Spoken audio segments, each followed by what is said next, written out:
share with us a little bit just how this transition's been going and just kind of what stands out to you in these first couple months or so being a Badger. Yeah, so I've been here for 3 months now, and it's been absolutely amazing. The city of Madison's been great.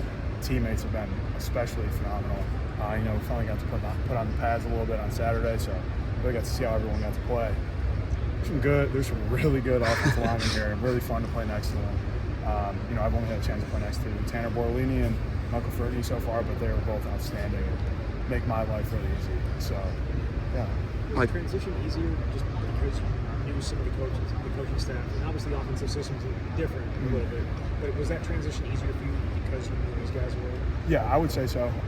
Obviously, I knew a lot of the guys from Cincinnati, coaching-wise, and I knew what to expect with the workouts and time, schedule, and all that stuff. So, and practice. I don't know if you guys were here on Saturday, but it was super up-tempo, super fast, and that's what I'm used to with everything. So, it would definitely make my transition easier. And especially with the guys, they would always ask me questions on what to expect on this day versus that day. So, it definitely made my life more easier. What was the reaction from some of the guys to winter workouts and going through that for the first time with the staff? Yeah, they were pretty beat at the start. So was everybody, though. Including me. So, but no, they adapted and they changed. And they absolutely killed winter workouts. It was a really fun winter workout year. Super hard, probably the hardest I've been through in my 3 years. But no, they absolutely killed it, and it's been really fun so far.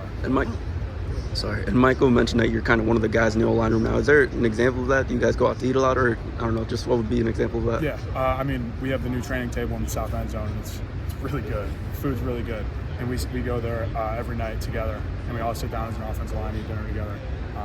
And I think that gives us an advantage when it comes to the field because we're all really good friends, and you don't want to let your brother down, so that makes you fight even harder.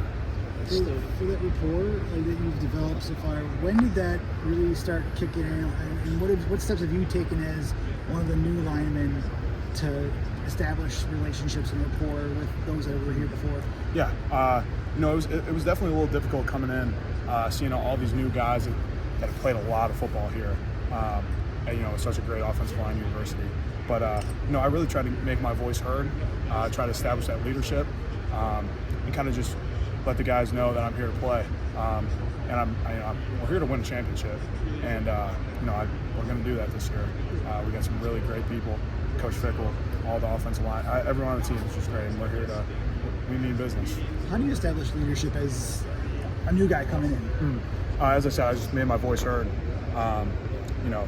Speaking up when I need to speak up and listen when I need to listen.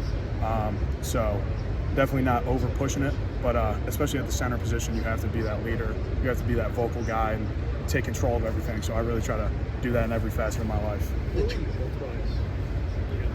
were you able to be 100%? Yeah.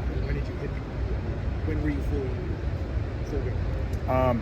So right when I got here in January, I got here a little earlier than everyone else. I was probably about 90% week one, and then ever since then I've been 100%. So I've been 100% for the past 3 months. How tough was it to, that was the first time being on the field since practice got hurt in, right? Yeah. So what did that feel like? And did you have to wipe off some of the rust a little bit? Yeah. Oh, definitely had to wipe off some of the rust. It's been a long time since I stepped on the field and got to hit somebody, which is my favorite thing to do. But definitely had to wipe off some rust. But I called my dad after practice, and I had to smile ear to ear. I was just able to play football again. I was super excited, super happy. So it felt absolutely phenomenal to get back out there and compete. So, oh yeah. What exactly was the injury that knocked you out for last season? I tore my meniscus 4 days before the first game, and then I ended up tearing it again 9 weeks after my first surgery, so I had to get another one. But that actually made my recovery faster because I ended up removing a little bit of it. So it was both the same meniscus? Same meniscus, yes. What happened on that second one that made you tear it again? I was rehabbing really hard, probably a little harder than I should have been. 100% my fault. I just wanted to get back on the field and get back with the guys. But I feel great now. I'm ready to go. I'm ready to run. I'm ready to compete. The tradition of the offensive line here, and kind of growing up in the Midwest as you did, how much was that something you kind of looked at as you were making your decision in the transfer? Yeah. So my dad played in the Big Ten back in the 80s, and growing up, I've always been a Big Ten fan. It was always my dream to play in the Big Ten. So when this opportunity presented itself, it was a no-brainer. I had to come play for Wisconsin and Coach Fickle and next to these guys. And I mean, it's the best offensive line unit in the country. You know, in my opinion, no matter where you go, the Big Ten's always going to be the best offensive line wise.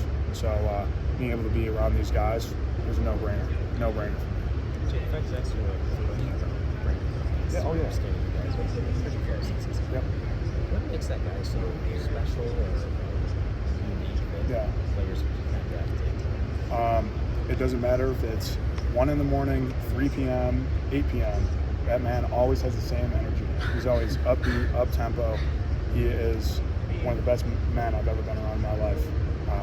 He coaches us hard, but he loves us even harder. No matter what you need from him, he's always there. If you need someone to talk to, he's there. If you need advice, he's there. Anything. I love Coach Brady. I've pretty much only worked out with Coach Brady and Coach Austin and Wade Lynn, two of the best men I've ever been around in my life. So, is there a specific example that comes to mind? You spent a lot of time with Brady, just what you're talking about. Yeah. Just knowing him with you, Yeah. So I had a lot of injuries in 2022. I started off the year getting hip surgery, and that was really tough on me. It was the first surgery. It was the first like major injury I've ever had in my life that put me out for an extended period of time, and I was really nervous about it. I didn't know how to really handle it, so I went to his office. We sat down and we talked for about an hour, just about what I need to do, what they're expecting from me, and what I can expect from them. And that really calmed my nerves and settled me down. And then we attacked 2022, and unfortunately got hurt again, but we had that same conversation again. And now look where we're at. Bigger, better school. So, yeah.